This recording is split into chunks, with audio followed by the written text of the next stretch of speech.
Okay, so another great set of options that you've got here is using the Logic toolbox. Okay, so the toolbox functions, if you press letter T on the keyboard, you get all of your toolbox options right here.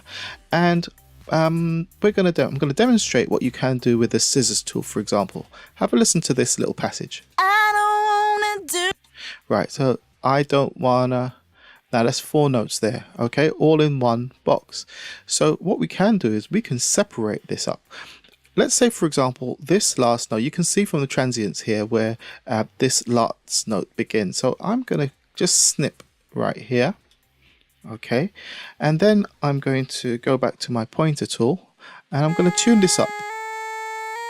Let's try this and let's have a listen. I don't wanna do. Right, now I've just pitched that note which was in the block. Let me undo so you can hear the difference.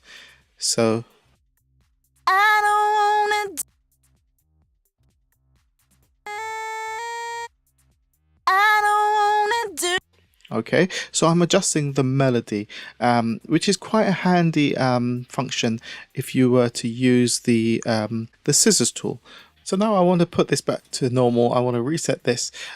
If I was to highlight these and I was to use control click set to original pitch, let's see what happens.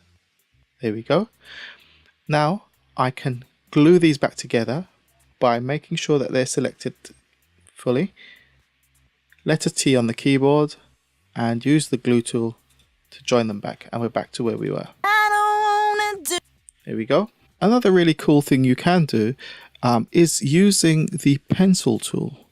Okay, now look at what I'm going to do. I'm going to draw this note in at a new position. So I'm going to click here and draw the note in to there, and there you go. But you've got to be careful because as you can see, there's a little glitch right here. Let's play it back and see what we got. I don't wanna do. I don't wanna. Okay, so you can, I mean, it shows what's possible, but I think it's quite fiddly. You know, you've really got to be accurate with this. Let's try it one more time, see if we can get it without messing up. Yeah, there's still a glitch right there. So, you know, use that one with care, but it shows what you can do. Okay, so for now, we're going to be hiding the local inspector just to give us a little bit more room on the screen. And we're going to be focusing on this particular area. Let's play back the vocal here so you know what we're dealing with. Look deep in the mirror. Okay, so just this section, look deep in the mirror. And in fact, we're going to be focusing on this note right here. Our main aim is to work out what these handles are around the boxes. So first of all, let's look at this one. This is the gain, and we can adjust the gain for this little passage right here, or note. And if we grab this and let's go a bit extreme and pull this all the way down. Let's go down to about minus 15 dB. Let's have a listen. Look deep in the mirror. Okay, so a reduction of minus 15 decibels. Let's put that back up. I mean, you could undo that by Command Z. All right, I thought that's probably the quickest way if you mess that up. So that's your gain, and it's in the bottom left-hand corner of each box. Okay, the other one is this one here. Is actually, let's leave this one and this one to afterwards. Vibrato. Let's have a listen to mirror. In the mirror. Right, you can actually see the amount of a modulation in the vibrato right here. So we can adjust the vibrato a bit. Let's kind of pull it down a bit so it's a little flatter.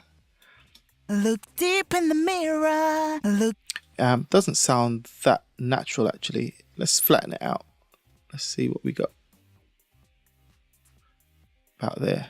Look deep in the mirror. Look. Right, so you've got to be careful with that, not to overdo that. Let's undo that. Undo.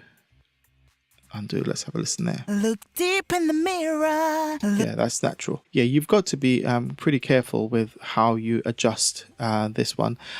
Sometimes you might have a passage where there is just too much vibrato and you can adjust it, but do it you know, be mindful of the artifacts that can result if you overdo it.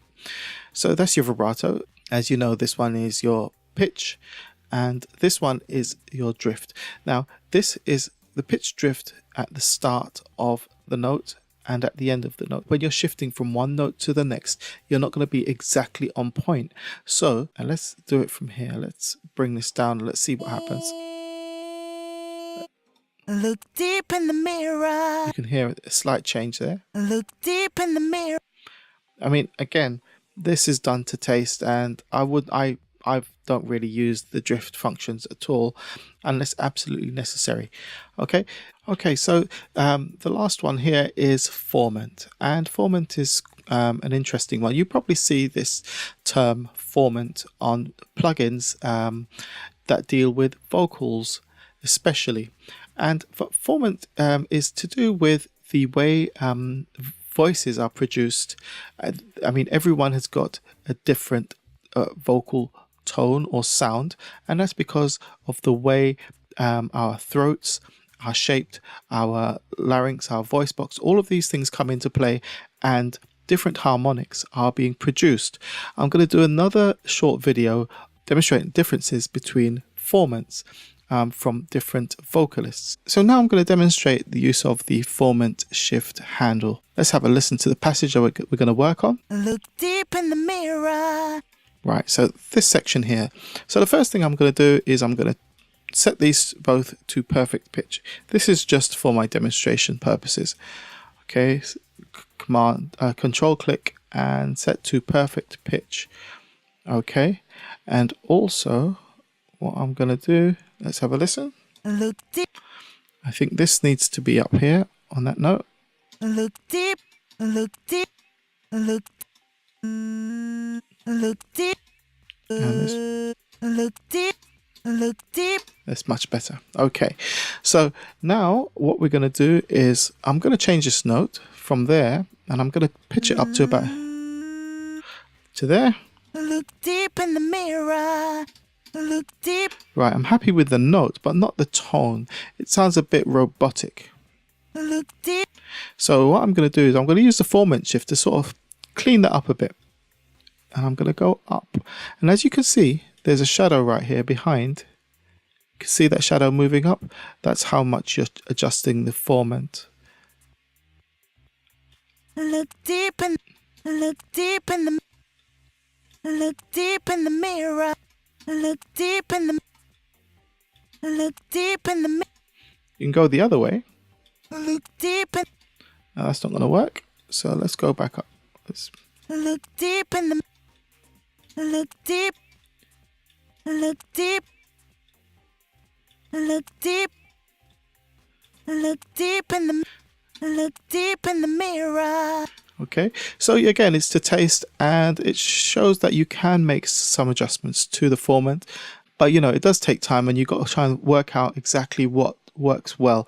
In fact, let's listen to that in context with the music. Look deep in the mirror. Look deep in the mirror. There you go. So really, I mean, when you listen to it in isolation, of course, you can hear it. Maybe it doesn't sound quite natural, but when you bring the music in, you wouldn't really know that this note has been completely transformed.